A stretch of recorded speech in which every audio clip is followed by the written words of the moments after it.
বান্দা আমি কোরআনের তেলাওয়াত করেছিল, কোরআন পাঠ করেছিল, আল্লাহ তুমি আমার সাক্ষী মঞ্জুর করো, তুমি আমার সুপারিশকে গ্রহণ করো।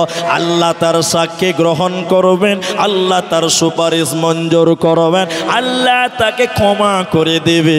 অতএব শুনে নাও, কোরআন পড়লে নেকি হবে, কোরআন শুনলে নেকি হবে, এরই নাম কোরআন।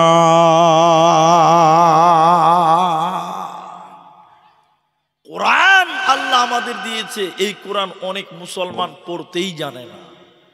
অনেক মুসলমান এই কোরআনটা কি করতে জানে না বললাম, পড়তেই জানে না। এটা উপন্যাস বলি তাহলে বুঝতে পারবেন। আচ্ছা আপনারা বুঝতে পারছেন তো কথা, সব বুঝতে পারছেন ইনশাআল্লাহ? এই তোমরা একটু ইশারা দিবে। এটা উদাহরণ দিচ্ছি, দেখেন কোরআন শিক্ষার কি গুরুত্ব আছে। এক দার্শনিক বুঝেন তো, পণ্ডিত শিক্ষিত, ও নৌকাতে উঠেছে, নদীতে ঘুরবে, একটু ভ্রমণ করবে। নদীতে উঠেছে, ওর মুখ কি আর বন্ধ থাকবে? দার্শনিক মানুষ প্যাক প্যাক প্যাক প্যাক করতে আছে, তো কি করবে কোনো দিশা পায় না, কেউ নাই, তো গল্পটা করবে কার সঙ্গে? দার্শনিক তখন চিন্তা করলো যে মাঝির সঙ্গেই গল্পটা লাগায়, এটা একটা উপন্যাস। দার্শনিক এবার মাঝিকে বলছে, মাঝি ভাই, মাঝি এবার বলছে জি ভাই, বলছে চানটা কেন নড়াচড়া করে রে? আচ্ছা বলুন, ও যদি এই উত্তর দিতে পারবে তাহলে ও কি আর নৌকা চালাতো? কথা বুঝতে পারছেন? কি চুলো ওকে জ্বালাবার লিগে প্রশ্নটা করছে। মাঝি তখন বলছে, আমাকে এগুলো কিছু জিজ্ঞাসা করিয়ে না ভাই, আমি কোনোদিন স্কুল কলেজ মক্তব মাদ্রাসা লেখাপড়া করিনি ভাই, আমাকে এগুলো বলিও না। তখন দার্শনিক ওর কথা শুনে আহ আহ আহ আহ আহ আহ আহ আহ আহ আহ আহ কলজা ঠান্ডা করে হাসলো। হাসার পরে বলছে, মাঝি রে তোর জীবনটা 4 আনাই মিছে। মানুষের জীবন কয় আনা? 16 আনা। কয় আনা বললাম? 4 আনা শেষ, থাকলো 12 আনা।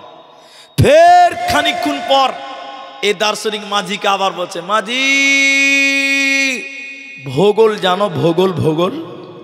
মাঝি আবার বলছে, ওগুলো জিজ্ঞাসা করিয়ে না, ও বাপ দাদার কাছ থেকে নৌকা চালিয়ে খায়, ওগুলো আমাদের লেখাপড়া করা হয়নি। মাঝির উত্তর শুনে দার্শনিক আবার আহ আহ আহ আহ আহ আহ আহ আহ একদম কলজা ঠান্ডা করে হেসে নিল। যে বলছে, মাঝি রে তোর জীবনটা 8 আনাই মিছে। আর কয় আনা থাকবে? 8 আনা আছে মাত্র।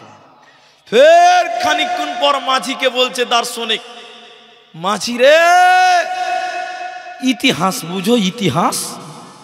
তখন মাঝি কোমর সোজা করে বলছে, এইবার একটা কথার কথা, আমি শ্বশুর বাড়ি গিয়েছিলাম, আমার শাশুড়ি মা আমাকে রাজহাঁস খিলিয়েছিল, ওইটাই কি ইতিহাস? তখন মাঝির উত্তর শুনে ও দার্শনিক হাসতে হাসতে হাসতে হাসতে বলছে, মাঝি রে তোর জীবনটা 8 আনাই মিছে। আর কন আছে? 4 আনা আছে মাত্র, 4 আনা। 12 আনা শেষ, আর কত আছে? 4 আনা। এমন সময় নৌকা যখন নদীর মাঝখানে গেছে, ভালো করে শুনেন, একদম ঝড়, কালো অন্ধকার, বিজলি কড়াক কড়াক কড়াক, নদীর পানি এরকম ইংরেজিতে ড্যান্স করছে, বুঝতে পারলেন? ইংরেজিতে ড্যান্স করছে, বুঝতে পারছেন তো? নদীর পানি খালি উথাল পাথাল, আর বিজলি চমকাচ্ছে, হাওয়া ঝড়, নৌকা এরকম করছে, থই থই করছে, ডুবা অবস্থা। দার্শনিকের কলজা ভয়ে শুকিয়ে গেছে ভাই। দার্শনিক এবার মাঝির কানে কানে কানে কানে যেয়ে বলছে, ভাই নৌকা ডুববে নাকি ভাই? এতক্ষণ খুব হাসছিল, বুঝলেন? তখন মাঝি বলছে, ইতিহাস জানো, ভূগোল জানো, সায়েন্স জানো, আর্টস জানো, কমার্স জানো, ইংরেজি জানো, বিজ্ঞান জানো, বাংলা জানো, হিন্দি জানো, আপনি সাঁতার জানো বাবু? যেই মাঝি বলেছে সাঁতার জানো বাবু, বাবুর কোনো মাথা হিলেছে। মূর্খ মাঝি বলে, বাবু এখন কেন কাবো? আমি 3 সাবজেক্ট ফেল করেছি, আমার 12 আনা গেছে, আমার তো তাও 4 আনা আছে। তুমি তো 1 সাবজেক্ট ফেল করে তোমার 16 আনাই মিছে। টুক করে নৌকাটা ডুবে গেছে। যে মাঝি দাদুর কাছ থেকে শিখেছিল। ও কোন রকম করে সাঁতার কাটতে কাটতে বাবলার ডাল ধরে খবর লিখছে প্যাসেঞ্জারের টাকা তো দিলেই না, দেখছে বিনা ভিসা পাসপোর্টে ফারাক্কার গেট দিয়ে বাংলাদেশ ঢুকছে। এখানে একটা শিক্ষা আছে বন্ধুরে, দুনিয়াতে ইংরেজি জানো, বিজ্ঞান জানো, সায়েন্স জানো, আর্টস জানো, কমার্স জানো, হিন্দি জানো, বাংলা জানো, ফার্সি জানো, যেদিন কিয়ামতের ঝড় উঠবে রে, ফেরেশতা বলবে কোরআন জানো বাবু। সেদিন যদি বলেন কোরআন বুঝি না, সেদিন এক সাবজেক্টে জীবনটাই তোমার বিধা, এক সাবজেক্ট ফেল করে 16 আনাই তোমার মিছে। এই জন্য সাহাবীরা বলতেন তাআল্লামনাল ঈমান সুম্মা তাআল্লামনাল কোরআন। বিশ্বনবী আমাদের ঈমান দিয়েছেন, ঈমানের কথা বলেছেন, এরপরে আমাদের হাতে তুলে দিয়েছেন কোরআন। অতএব মুসলমান, তুমি তোমার মাবুদের দেওয়া নিয়ামত কোরআনের তুমি খবর নাও, কারণ আল্লাহ বলেছেন শুনে নাও, এই কোরআনের নাম ফুরকান, এই কোরআনের নাম বুরহান, এই কোরআনের নাম বাইয়িনা, এই কোরআনের নাম নূর, এই কোরআনের নাম তানজিল, এই কোরআনের নাম জিকির, এই কোরআনের নাম করিম, এই কোরআনের নাম হাকিম। এই রকম কোরআনের 56টা নাম আছে বন্ধুরে। তোমরা এই কোরআনকে বেশি বেশি তেলাওয়াত করো, পরকালে তোমাদের নাজাত হয়ে যাবে, কোনো চিন্তা রবে না। আরেকটা কথা বলছি, এ যারা ভিডিও করছে তারাও শোনো, এটা অত্যন্ত জরুরি, এটা প্রচার করা দরকার সোশ্যাল মিডিয়াতে। কি জানেন? মুখ খুলে আপনারা বলেন, মুসলমানদের বাড়ির গেটে লেখা আছে 786, আছে না নাই? বলুন হ্যাঁ না বলুন। মসজিদের গেটে পর্যন্ত 786 লেখা আছে, মসজিদের গেটে, মসজিদের গেটে। আল্লাহর কসম, দরকার ছিল না, কথাটাকে মজবুত করার জন্য কসম করলাম। পূর্ব বর্ধমান জেলার খরদত্তপাড়া মাদ্রাসায় জালসায় গেছিলাম গত বছর। এত লাইট, কালারিং লাইট চলছে রাস্তাতে, কালারিং লাইট, উপর দিয়ে লাইট দিয়ে দিয়েছে। ওই গেটে লেখা আছে 786। সবাই বলুন কি বললাম? স্টেজে উঠেছি রাত 1টা বাজে, তখন রাত 1টা স্টেজে উঠেছি, সে মুলবিরা সব বসে আছে, বড় বড় আল্লামা বসে আছে। আমি উঠে বললাম 786 গেটে লেখা আছে, এর মানেটা কি ভাই কেউ বলেন? একটা লোক স্টেজের কানা থেকে আমার দিকে তাকিয়ে বলছে, মুলবি সাহেব তুমি এটাই জানো না? মানে আমি এর মানে জানি না, মানে কিচ্ছু জানি না। তাহলে আমি বললাম যে আমি শিখতেই তো এসেছি, বলেন। ওই যে 786 মানে বিসমিল্লাহির রহমানির রহিম। এই উত্তর শুনেছেন কি শুনেন না? একটু হেনা বলেন। শুনেন না? আচ্ছা বলুন, 786 বললে বিসমিল্লাহ হবে? এরা বলে না হবে? আজকে এই গ্রামে, দাড়িভিটা গ্রামে গরু জবাই হয়েছে, হয়নি? হয়েছে কিনা? আচ্ছা, গরু জবাই করার দোয়া কি কেউ বলতে পারবেন? বিসমিল্লাহ। এখন কেউ যদি বলেন আমি অঙ্কতে দোয়া বলবো 786 আল্লাহু আকবার, কে খাবে বলো? কে খাবেন বলেন? খাবে কেউ? বিসমিল্লাহর জায়গায় যদি বলে 786 আল্লাহু আকবার, এটাও তো বিসমিল্লাহ, আল্লাহ কবুল করবে? জি হবে না। বিসমিল্লাহ বললে নেকি হবে। কি হবে? নেকি হবে। আচ্ছা, 786 যদি বিসমিল্লাহ হয়, তর্কের খাতিরে 1 মিনিটের জন্য মেনে নিলাম যে 786টাই বিসমিল্লাহ। বিসমিল্লাহটা কোরআনের আয়াত, কোরআনের কি বললাম? আয়াত। এক সূরাতে বিসমিল্লাহ নাই, আরেক সূরাতে ডবল বিসমিল্লাহ আছে। 786 যদি বিসমিল্লাহ হয়, তাহলে আল্লাহু আকবারের একটা অঙ্ক হবে। কি বলছেন, হবে না? 786 বিসমিল্লাহ, আল্লাহু আকবার মনে করলেন 100, সূরা ফাতিহা হলো 5000। এখন যদি কেউ নামাজ শুরু করে 100, 786, 5000, 220, 220, নামাজ হবে? কথা বলুন। ফেরেশতারা এমন জায়গায় লাত মারবে তোর, মানে দেখাতেও পারবি না, বলতেও পারবি না। তাহলে কোনোদিন 786 বিসমিল্লাহ হতে, বিসমিল্লাহ বললে নেকি হবে, যতবার বলবেন ততবার নেকি হবে, যতবার 786 বলবেন ততবার গুনাহ হবে। আর একটা বললাম কোরআনের নাম, কোরআনের 56টি নাম আমি তাফসীরের কিতাব ঘেটে ঘেটে ঘেটে ঘেটে পেয়েছি। আমার 56টা নাম জানা নাই, তবে কোরআনের কয়েকটা নাম বললাম। কোরআনের নাম নূর, কোরআনের নাম তানজিল, কোরআনের নাম জিকির, কোরআনের নাম সিরাজ, কোরআনের নাম ফুরকান, কোরআনের নাম বুরহান, কোরআনের নাম কারীম, কোরআনের নাম মাজিদ, কোরআনের নাম হাকিম। এরকম 56টা নাম আছে। এখন 2024 সালে কিছু মুসলমান এই কোরআনের নাম বলে না, তখন তারা বলছে কোরআন শরীফ। কোরআন শরীফ বলে না, আপনার দিকে বলে না। এখন আপনি বলে মনে শরীফ বললাম তো অসুবিধা কি?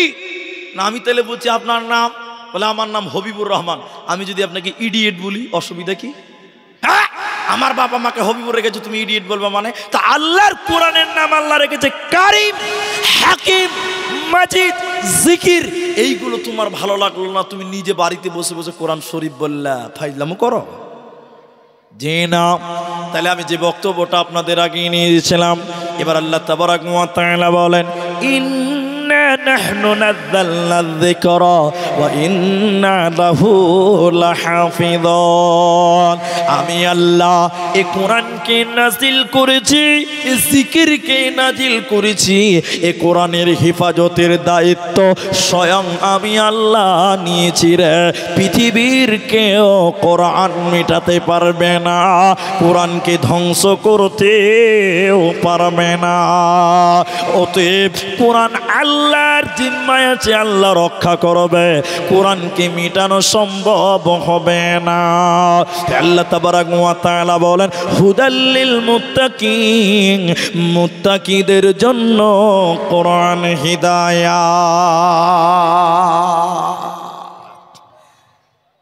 উতবা, সায়েবা, কাফের মুশরিক যারা মক্কাতে ছিল, ওরা একটা এলান করে বেড়াচ্ছে। এলান কি? وقال الذين كفروا لا تسمعوا لا تسمعوا لا تسمعوا।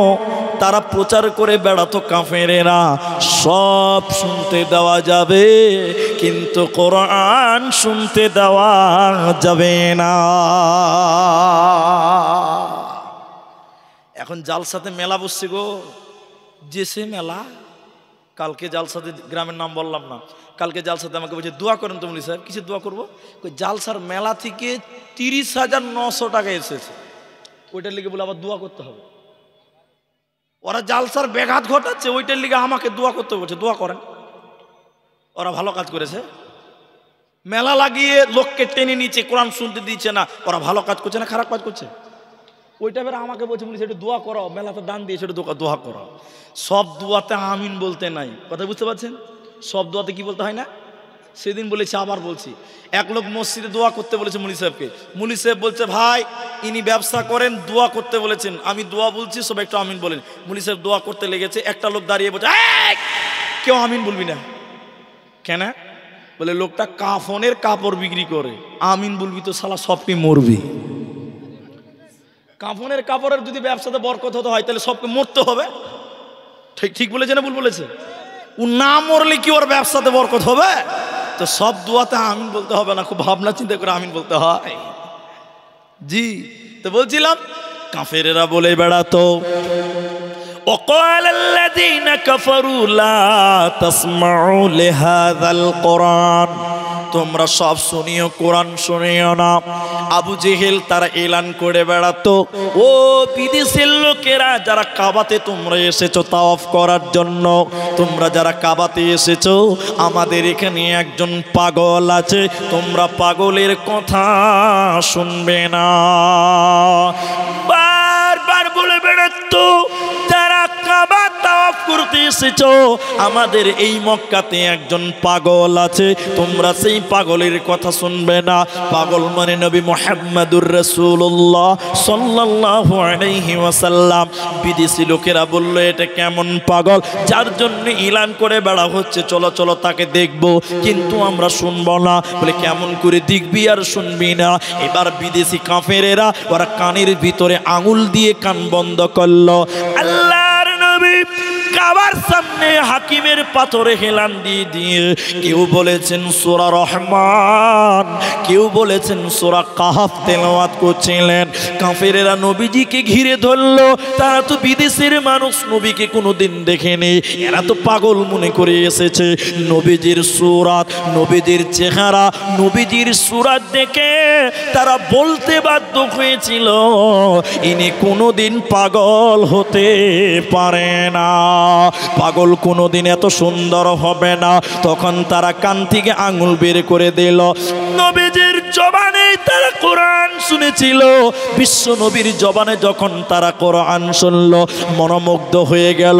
তারা দলে দলে রসুলের হাতে হাত রেখে তারা কালেমা পড়েছিল, তারা ঈমান এনেছিল। কোরআন এমনই একটি কিতাব যে শুনে সেই তো ঈমান আনে, যে শুনে সেই হিদায়াত গ্রহণ করে। তাই আমার আল্লাহ তাবারাক ওয়া তাআলা বলেন হুদাল লিন্নাস, এই কোরআন মানুষের হিদায়াত। আশ্চর্য বিষয়, যে কোরআন শুনে সেই ঈমান গ্রহণ করে। হযরতে উমরের মতন জবরদস্ত একটা লোক কোরআনের প্রেমে পড়ে হিদায়াত নিয়েছিল, বলুন সুবহানাল্লাহ। দেখবেন আরেকটা দেখাই মজার ঘটনা কি। আল্লাহ রসুল ঘরের ভিতরে কোরআন পড়তেন, কাফেরেরা বাড়ির পেছনে দাঁড়িয়ে দাঁড়িয়ে কোরআন শুনতো। তারা আবার কারা? তারা লিডার, তারা লিডার। আবু জাহাল, উতবা, সাইবা এরা মুনাফিক সর্দার লিডার। রসুল বাড়িতে কোরআন পড়ে, ওরা পেছনে পেছনে কান পাতে শুনে ভালো লাগে। সুবহানাল্লাহ বল। একদিন কাফেরেরা বলছে হারে আমরাই যদি কোরআন শুনি তো লোক কি কি করে মানবি রে, লোক কি করে থামবি, আমরাই তো থামতে পারি না। কি ব্যাপার মা বোন একটু মুখটা বন্ধ করেন, ওদিকে এত হো হো করছে কি ব্যাপার? আল্লাহ, খালি বেলুন ঘুরে বেড়াচ্ছে গো আল্লাহ। মা বোন আপনারা ধৈর্যের সঙ্গে বসেন, একটু মুখটা বন্ধ রাখেন। তো কারা বলতে লাগলো কাফেরেরা, আরে আমরাই যদি কোরআন শোনা বন্ধ না করি তো কাফের অন্য লোকেরা তো শুনবেই। তখন একজন আরেকজনাকে বলছে, আমার দিকে দেখেন খুব ভালো করে, একজন আরেকজনাকে বলছে কাল থেকে আর কোরআন শুনতে আসবি না। কথার মানে মানে বলছি, আমি ইনাকে বলছি যে ভাই কাল থেকে তুমি আর কোরআন শুনতে আসবে না, আমিও আসবো না। উনাকে বলছি আপনিও আসবেন না, ইনাকে বলছি আপনিও আসবেন না। চারজন অস্বীকার করলাম যে কাল থেকে কোরআন শুনতে, বলুন একবার কাল থেকে কোরআন শুনতে আসবো না। দিন চলে গিয়ে রাত হয়েছে, তাহলে আমি মনে মনে ভাবছি ওরা তিনজন তো বলেছে আসবে না, তো আমি একলাই যাব, বলতে ধরতেও পারবে না, জানতেও পারবে না।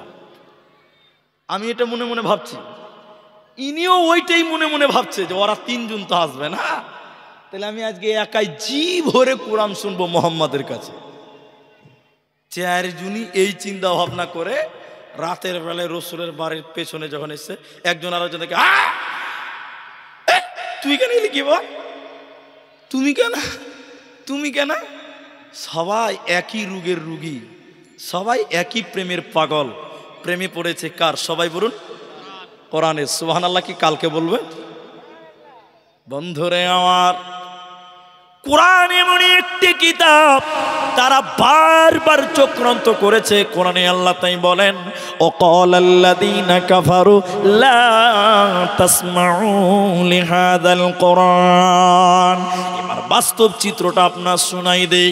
গোটা ভারতের ভিতরে আসাম এমনই একটি রাজ্য যে জায়গাতে মাদ্রাসাগুলোকে বর্তমান সরকার কন্ট্রোল করে। সরকারি মাদ্রাসা তো ভেঙে দিয়ে দিয়েছে, শুধু সরকারে নয় বেসরকারি মাদ্রাসা, নিজামিয়া, হাফিজিয়া, এই মাদ্রাসাগুলো সরকারের রুলস মেনে চালাতে হচ্ছে। তার মানে সবাই আজকে পৃথিবীতে কোরআনকে টিকাতে দিতে চাইছে না, কোরআনের বিরুদ্ধে লেগেছে। কিন্তু আল্লাহ বলে যতই চেষ্টা করো না কেন কোরআনকে মেটানো সম্ভব হবে না। এই মাদ্রাসাকে নিয়ে উদাহরণটা দিচ্ছি, বেশি বড় করব না। ইংরেজেরা চেয়েছিল মুসলমানদের দেশ থেকে তেড়ে দিব, ওলামায়ে কেরামকে দেশ থেকে তেড়ে দিব। একটু মুখ খুলে আপনারা বলুন, সবাই বলবেন, কেউ বাদ যাবেন না। মুসলমানকে এই দেশ থেকে তাড়তে পেরেছে না তারাই দেশ ছেড়ে পালিয়েছে? ইংরেজরা বলেছিল ওলামাকে তাড়ো, মুসলমানদের তাড়ো, কারণ ভারত স্বাধীনতার ব্যাপারে ওলামাদের সবচেয়ে বেশি অবদান ছিল। ঠিক না ভুল বলেন? আপনি গোলাম মুর্তজার বইগুলো পড়েন, বজ্র কলম, চেপে রাখা ইতিহাস, ইতিহাস গোপন কেন, বই পড়েন, পেয়ে যাবেন। তো তারা বলেছিল মুসলমানকে দেশ থেকে তাড়ো, মুসলমানদেরকে তাড়ো, ওলামাদেরকে ফাঁসিতে ঝুলিয়েছিল। কিন্তু জোরে বলুন, মুসলমানদেরকে এই দেশ থেকে তাড়তে পেরেছে? ওরাই দেশ ছেড়ে পালিয়েছে। আজকে ভারতবর্ষে কিছু নেতা বের হয়েছে, নেতা এই ভারতবর্ষে কিছু ল্যাংটা ছুচকো নেতা, ওরা বলছে এনআরসি করবার, মুসলমানগুলোকে দেশ থেকে তাড়বো। বলছে কি বলছে না বলুন, সবাই বলুন। আমাদের আসামে এনআরসি হয়ে গেছে, 19 লক্ষ লোক বাদ গেছে। সবাই বলুন কত লক্ষ? 19 লক্ষ। 19 লক্ষর মধ্যে প্রায় 12.5 লাখ শুধু অমুসলিম হিন্দুরা, আর কিছু খ্রিস্টান বৌদ্ধ আছে, মুসলমান মাত্র 4 লক্ষ। সবাই জুড়ে বলুন নারে তাকবীর। মুসলমানদের এ দেশ থেকে তাড়ার ক্ষমতা পৃথিবীর কারো হবে না। ইংরেজেরা অনেক চেষ্টা করেছিল, পারে না। শেষ তারা সিদ্ধান্ত নিল, গবেষণা করে তারা বলল, তাদের পণ্ডিতেরা, যতদিন মুসলমানদের কাছে কোরআন থাকবে অতদিন মুসলমানকে বেকানো যাবে না। তখন তারা প্রতিজ্ঞাবদ্ধ হয়ে বলেছিল, আজ থেকে কোরআন কিনো, পুড়িয়ে দাও, জ্বালিয়ে দাও, ছাড় খাড় করে দাও। যেদিন একটাও কোরআন থাকবে না, মুসলমান এমনিতেই কাবু হয়ে যাবে। আমার দিকে তাকান, এই যে মাদ্রাসা, এটা বেঈমান নাস্তিক, আমার মতন লম্বা হাব্বা জুব্বা পাঞ্জাবি পড়েছে, ডুপ্লিকেট মাল, পাঞ্জাবি সেজে মুলবি হয়ে গেছে, বুঝতে পারলেন? মাদ্রাসায় এসে, ইনাদের মাদ্রাসার কথাটা আমি বুঝাবার জন্য বলছি। মাদ্রাসায় এসে বলছে, মুলি সাহেব আপনাদের মাদ্রাসায় কুরআন আছে? আচ্ছা বলুন, এটা একটা পাগলের প্রশ্ন, ঠিক বললাম না ভুল বললাম? এই মাদ্রাসায় যে যদি বলি যে আপনাদের মাদ্রাসায় কুরআন আছে, হেড মুলবি বলবে সালা তোর মাথায় গোবর আছে। মাদ্রাসায় কোরআন থাকবে না তো কি থাকবে? ঠিক বলো না বলেন? ও কত মাথা মোটা প্রশ্নতেই ধরা পড়ে যেছে। বলছে মুলি সাহেব তোমার মাদ্রাসায় কোরআন আছে? মুলি সাহেব বলছে এটা কেমন প্রশ্ন? আছে। তখন ওই লোকটা বলছে কতটি আছে মুলি সাহেব? বলে মেলাইটি আছে। তুমি কটটি লিবে? সব টিপ লিব। তখন কোরআন বিরুদ্ধে আন্দোলন চলছে, তখনই হেড মৌলানা বুঝে নিয়েছে ডালমে কুচ। সবাই বলুন ডালমে কুচ। তখনই বুঝে নিয়েছে এই মাল গোলমাল আছে। এই মাদ্রাসার কথা বললাম, হেডমালা বলছে বসেন, কোরআন নিবেন স্পেশাল মেহমান।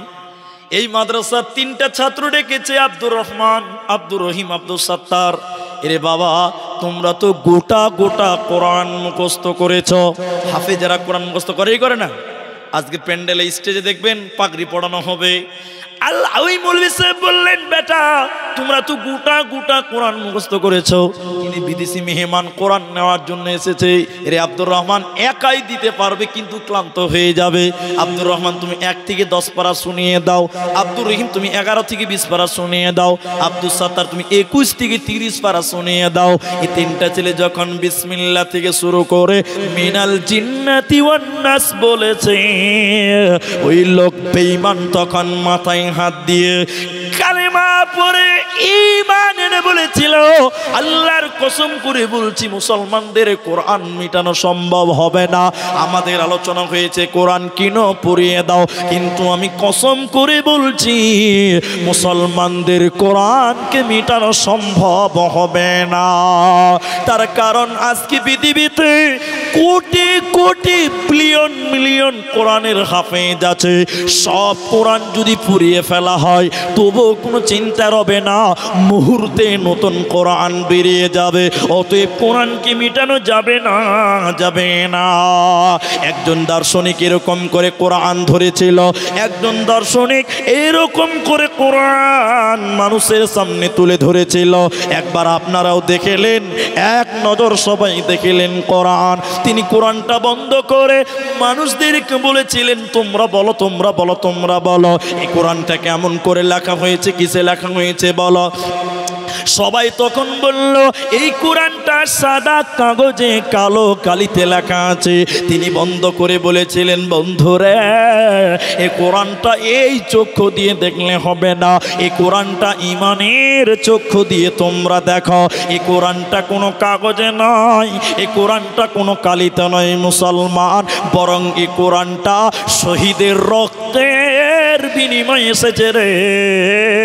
এই কোরআনের জন্য কত মা বিধবা হয়েছে, এই কোরআনের জন্য কত বাচ্চা এতিম হয়েছে, কতজন তার সন্তান হারিয়েছে, এই কোরআনটা শহীদের রক্তের বিনিময়ে এসেছে। অতএব কোরআনকে মেটানো সম্ভব হবে না। আল্লাহ তাবারাক ওয়া তাআলা বলেন, ইন্না নাহনু নাযালনা যিকরা ওয়া ইন্না লাহু লাহাফিযুন। আমি আল্লাহ এই জিকিরকে নাজিল করলাম, এই কোরআনকে নাজিল করলাম, এই কোরআনের হেফাজতের দায়িত্ব স্বয়ং আমি আল্লাহ নিয়েছি রে। এই কোরআনকে মেটানো সম্ভব হবে না, হবে না, হবে না। তোমরা ভুলে গেছো বীর শহীদের নাম, তারা জান্নাতের ফুল বাগিতে অতিথি ব্রাহ্মমান, রাহেলিল্লাহ করছে তারা জীবন কোরবান, রাহেলিল্লাহ করছে তারা জীবন কোরবান। তোমরা ভুলে গেছো বীর শহীদের নাম। এই কোরআনটা মানুষের কাছে এমনি আসেনি, এত সহজে আসেনি যত সহজ আপনারা ভাবছেন। বন্ধুরে আমার, ওইদিকে কেউ একজন থাকেন, ওখানে একজন কেউ থাকতে হবে। শেষ এই ইতিহাসটা শুধু শুনবেন, কোরআনের জন্য সাহাবীরা কি করেছে, ইতিহাসটা শুনেন। এটা একটা মাদ্রাসা জালসা, ছেলেদেরকে পাগড়ি পড়ানো হবে। জি স্যার, ছেলেদেরকে পাগড়ি দেওয়া হবে। দেখবেন আপনাদের টাকাগুলো কিভাবে খরচ হচ্ছে, কোন পথে খরচ হচ্ছে। আল্লাহ আকবার, গোটা কোরআনকে তারা সিনাইতে দখল করে নিয়েছে। বলুন সুবহানাল্লাহ। এই কোরআন যদি পুড়িয়ে ছারখার করে দেন, চিন্তা নাই, নতুন কোরআন ছাপতে যতক্ষণ তার মধ্যেই কোরআন তৈরি হবে। বলুন ইনশা। কারণ পৃথিবীতে এরকম যত মাদ্রাসা আছে, এগুলো শুধু মাদ্রাসা নয়, বরং এগুলো হলো কোরআনের গাছ। কোরআন মরতে দিবে না, যত জল ঢালবেন কোরআন আর উন্নত মানের ছাপবে, উন্নত মানের কারি তৈরি হবে, হাফেজ তৈরি হবে। বলুন ইনশা আল্লাহ। সাহাবীদের কথাটা শোনাই, তারা কোরআনের জন্য কি করেছেন। মা বোন, এখানকার মেয়েরা খুব উচ্ছৃঙ্খল, বুঝতে পারছি। অন্য অন্য জায়গায়, কালকে ভুলকি মাদ্রাসা ছিলাম, আল্লাহু আকবার, মেয়ে মানুষ। আমি 3বার 4বার থেকে মেয়েদের জালসা করছি ভুলকি মাদ্রাসায়। প্রত্যেক বছর আমি মেয়েদের দিন প্রধান বক্তা আমি থাকি। কিজকিজ করছে, আল্লাহু আকবার। আমি কালেকশন করলাম, লাস্টে আমি কালেকশন করলাম 34টা আংটি আমি তুলেছি। 34টা আংটি, 4টা নাকের ফুল, আর 5টা মালা, আর হাতের বালা, পায়ের তোড়া, সব তুলেছি। সুবহানাল্লাহ বলুন। এত উচ্ছৃঙ্খল তারা নয়। মা বোন, আপনারা মুখটা বন্ধ রাখেন। কে যে বলেছিল ওকে পাওয়া গেলে আজকে প্রাইজ দেওয়া হতো, কি বলেছিল জানেন? বলছে হাড়ির মুখে ঢাপনা আছে, কিন্তু মেয়েদের মুখে ভাই ঢাপনা নাই। ঠিকই বলেছে, ঠিকই বলেছে। এরা মায়ের জাত, এদের ভালোবেসে বলছি, শুনছেন না? শুনেন মা বোনেরা, এই ভাই, এই তোমরা বসো, এই বাবা, এই বসো, বসো, বসো।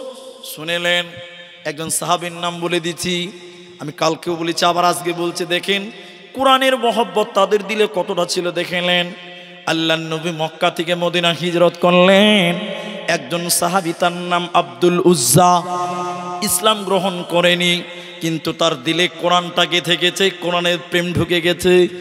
কিন্তু তার বাবা ছিল না, চাচার কাছে মানুষ হয়েছিল, চাচা বড় লোক ছিল, চাচার মালে ভাতিজাও বড় লোক হয়েছে, কিন্তু ভয়ে ভয়ে ঈমান আনতে পারে না। যদি চাচা মেনে না নেয়, নবীজি হিজরত করে মদিনা মুনাওয়ারা গেলেন। এবার ভাতিজা আব্দুল উজ্জা থাকতে না পেরে একদিন নবীজির এই সাহাবী তার চাচার কাছে গিয়ে বললেন, চাচাজি আমি মদিনা মানওয়ারা চললাম, আমি ঈমান আনলাম, কালেমা পড়লাম। চাচা আপনি যদি কালেমা পড়েন একসঙ্গে থাকবো, যদি না করেন, না পড়েন, ঈমান না আনেন, আমি মদিনা চললাম, রসুলের কাছে চললাম, নবীজির কাছে যাব। আব্দুল উজ্জার চাচা মেনে নিতে পারলো না, রাগান্বিত হয়ে গিয়ে বলছে ভাতিজা তুমি যখন সিদ্ধান্ত নিয়েছো চলে যাবে, তোমার আমার রিস্তা এখান থেকে খালাস, এখান থেকে খতল করে দিলাম, ক্ষমা শেষ করে দিলাম। কি হলো এবার? চাচা বলছে ভাতিজা তোমাকে আমি যা কিছু দিয়েছি সব আমাকে দিয়ে খালি হাতে নবীর কাছে যা। আব্দুল উজ্জাকে ঘড়ি দিয়েছে, আংটি দিয়েছে, মালা দিয়েছে, তখন তো ইমানদার নয়। একটা একটা করে খুলে শরীর থেকে পাঞ্জাবি জামা খুলে দিল। এবার চাচা বলছে ভাতিজা তোমার শরীরে যে লুঙ্গিটা পরনে আছে ওইটাও আমার টাকার কিনা লুঙ্গি, ওইটাও খুলে দিয়ে ল্যাংটা হয়ে যেতে হবে, আমার জিনিস নিয়ে যেতে দেব না। চাচা ভেবেছে ভাতিজা কাবু হয়ে গেছে, আর যাবে না। ভাতিজা মনে মনে বলছে আল্লাহ তুমি পবিত্র, নিশ্চয়ই তুমি অপবিত্র নও আল্লাহ, তাই তুমি আমাকে অপবিত্র করছো, বেঈমানের টাকা আমার কাছে রাখছো না। আব্দুল উজ্জা চাচার সামনে লুঙ্গি খুলে দিল, উলঙ্গ হয়ে গেল, চাচাকে লুঙ্গি দিয়ে চলতে লাগলো। মায়ের দরজায় গেল, মা যুবক ছেলেকে ল্যাংটা দেখলো, ইমানের কারণে ল্যাংটা হয়ে গেল। মা থাকতে না পেরে একটা কম্বলকে দু টুকরা করে দিল, একটা কম্বলকে টেনে ফেড়ে দুই খণ্ড করল। মা ওই কম্বলটা ছেলে আব্দুল উজ্জাকে দিয়ে বলল বেটারে একটা পরনে গামছা বেনে নাও, আর একটা গায়ে চাদরের মতন ঝুলিয়ে নাও। মায়ের কাছ থেকে বিদায় নিয়ে রাতের অন্ধকারে মদিনা মানওয়ারা চলে গেলেন। আল্লাহর নবী মদিনাতে একটা মাদ্রাসা চালাতেন, ওই মাদ্রাসা আসহাবে সুফা, সাহাবায়ে কেরাম সেখানে পড়াশোনা করতেন মসজিদ নববীতে। আল্লাহর নবীর এই সাহাবী আব্দুল উজ্জা মসজিদে নববীর গেটে বসে আছে। আল্লাহর নবী দেখেই চিনে নিয়ে বললেন তুমি না আব্দুল উজ্জা, তোমার এই অবস্থা কেন? কাপড় চোপড় নাই, এরকম অবস্থা কেন? আব্দুল উজ্জা নবীজিকে জড়িয়ে ধরে ঘটনা বলতে লাগলেন। নবীজি বললেন আব্দুল উজ্জা ঈমানের জন্য তুমি যে ত্যাগ স্বীকার করেছো, কুরআনের মহব্বতে তুমি যে ত্যাগ স্বীকার করেছো আব্দুল উজ্জা, আজ থেকে তোমার নাম আব্দুল উজ্জা নয়, আমি বিশ্ব নবী তোমার নাম রাখলাম আব্দুল্লাহ। আব্দুল্লাহ মসজিদ নববীতে থাকে, বড় লোক ছিল, গরিব হয়ে গেছে, কোনো টাকা নাই, কোনো পয়সা নাই, একটা কোনো রকম করে গামছা মানে কম্বল ছিঁড়ে গামছা একটা গায়ে দিয়েছে। হঠাৎ করে কোরআনকে বাঁচাবার জন্য মুতার যুদ্ধ সংগঠিত হবে, আর ডঙ্কা বেজে গেছে। মসজিদে নববীতে আল্লাহর নবী এলান করালেন ও মদিনার আনসার মুহাজিরেরা, ইসলামকে বাঁচাবার জন্য, দ্বীনকে বাঁচাবার জন্য, কোরআনকে বাঁচাবার জন্য যুদ্ধে যেতে হবে। যার কাছে যে মাল আছে এনে মসজিদে নববীতে জমা করে দাও। বটি বেটি রে, মেয়েরা গয়না সোনা গয়না খুলে দিয়ে বলেছিলেন নবী গো কাল কিয়ামতের দিন বদলা নিব, দুনিয়াতে লাগবে না। সাহাবীরা দান করছেন, কেউ তার অর্ধেক সম্পত্তি দিল, কেউ 3 ভাগের 1 ভাগ দিল, কেউ 2 ভাগ দিল। হযরতে আবু বকর সব কিছু দান করে দিয়েছিলেন। ওমর বলেছিলেন আমি আবু বকরকে দানে হারিয়ে দেব, কিন্তু আবু বকর বলেছিলেন আল্লাহর নবী গো, আল্লাহকে এবং আল্লাহর নবী আপনাকে বাড়িতে রেখে আমার বাড়িতে যা কিছু ছিল সব কিছু দান করে দিলাম। হযরত ওমর তখন বলেছিল আজকেও আবু বকরকে হারাতে পারলাম না। ওদিকে আব্দুল উজ্জা মসজিদে বসে আছে। আব্দুল্লাহ সবাই দান করছে, দিল মানছে না, বড় লোক ছিল, এখন তো টাকা নাই, নবীজি দান চাইছে দিতে পারছে না, ওর মন মানছে না, ও খালি উঠছে বসছে পায়চারা করছে। নবী দান চেয়েছে, দান দিতে পারছে না। আব্দুল উজ্জা থাকতে না পেরে আল্লাহর নবীর সামনে এসে দাঁড়ালেন। এদিকে দেখেন আল্লাহ নবী মাথা ছেড়ে বললেন, আব্দুল উজ্জা তুমি কেন এখানে এসেছ? তার মানে জানেন, রে আব্দুল উজ্জা এখন টাকা নেওয়া হচ্ছে, তোমার তো টাকা নাই, তুমি কেন এখানে এলে তুমি বলো। আব্দুল উজ্জা তখন বলেছিলেন, আল্লাহর নবী গো কি দান করব? সবাই দান করলেন, কিচ্ছু নাই। পেছনে থেকে খুলে দিলে পাছা উদাম হবে, শরীর থেকে দিয়ে দিলে শরীরটা উদাম হবে। আল্লাহর নবী গো কি দিব? কোনো কিছুই পেলাম না। শেষের বেলায় আল্লাহর নবী গো আমি দেখলাম আমার কাছে এখনো একটা জিনিস আছে, কোরআনকে বাঁচাবার জন্য সেই জিনিসটা আমি দিতে চাই। আল্লাহর নবী বলেন, আব্দুল উজ্জা কি দিবে তুমি বলো। আল্লাহর নবীকে এবার আব্দুল উজ্জা বললেন, আল্লাহর নবী এখনো বেঁচে আছে, জীবনটা কোরআনের জন্য বিলিয়ে দিতে চাই। যুদ্ধের জন্য আপনি আমার নাম লিখে নেন, কাফেরদের সঙ্গে লড়াই করব, নিজের জানকে বিলিয়ে দিয়ে ইসলামের পতাকা উত্তোলন করব, কোরআনকে উত্তোলন করব। অতএব নবী আপনি আমার নাম লিখে নেন। এরকম সাহাবীরা ইসলামকে বাঁচাবার জন্য, দ্বীনকে বাঁচাবার জন্য, কোরআনকে বাঁচাবার জন্য তারা নাম লিখিয়েছিলেন। আল্লাহ তাবারাক ওয়া তাআলা তাই বলেন, মুমিন রে তোরা যদি জান্নাতে যাবি রে, আমার জান্নাত যদি তোরা নিবি, শুনেলে তোদের কাছে দুইখানা জিনিস আমি আল্লাহ দিয়েছি, একটা হলো জান, একটা হলো মাল। ওই দুইটি জিনিস আমি আল্লাহর রাস্তায় তোরা বিলিয়ে দেবে। সাহাবীরা জান দিয়েছে, সাহাবীরা মাল দিয়েছে। আজকে মাল লাগবে না, আজকে জান লাগবে না, শুধু লাগবে মাল। আল্লাহ কোরআনে তাই বলেন, ইন্নাল্লাহ আশতারা মিনাল মুমিনিনা আনফুসাহুম ওয়া আমওয়ালাহুম বিআন্না লাহুমুল জান্নাহ। মুমিন রে তোর জান আর তোর মাল আমি জান্নাতের বিনিময়ে কিনে নিলাম রে। তুই তোর মালকে আমি আল্লাহর রাস্তায় দে, কোরআনের জন্য দে, আমি তোদেরকে জান্নাত দেব। মাশাআল্লাহ। এবার আমাকে মনে হয়েছে এটা আগাতে হবে। একজন ভাই দিলেন কোরআনের জন্য 1000 টাকা। সাহাবীরা নিজের জান পর্যন্ত দিয়েছে। আপনাকে কথা শোনাবো, কতক্ষণ ধৈর্য ধরবেন? ধৈর্য ধরতে পারবেন না। এটা মাদ্রাসা জালসা, মেয়েদের কাছ থেকে বেশ কিছু টাকা এসেছেন। তাই আমি আজকের এই অত্র এলাকা খায়রন খারবিটা যারা এখানে আসেন, আমি একটু আগাবো। আপনার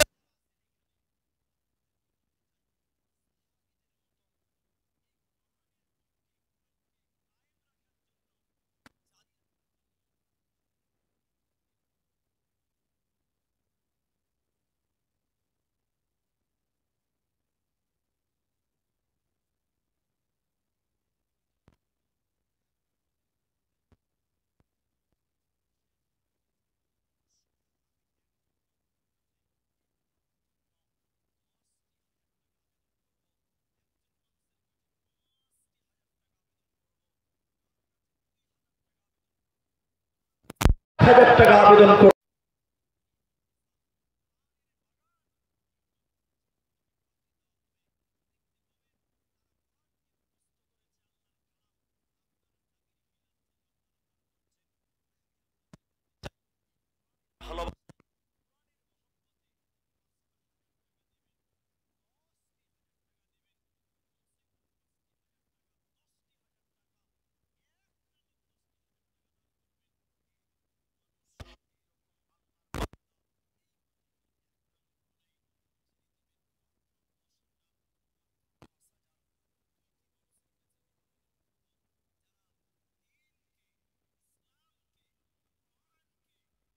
চাইতে বেশি ভালোবাসেন আল্লাহর কোরআনকে, জিরে জানের চাইতে এইরকম মানুষ দেবেন।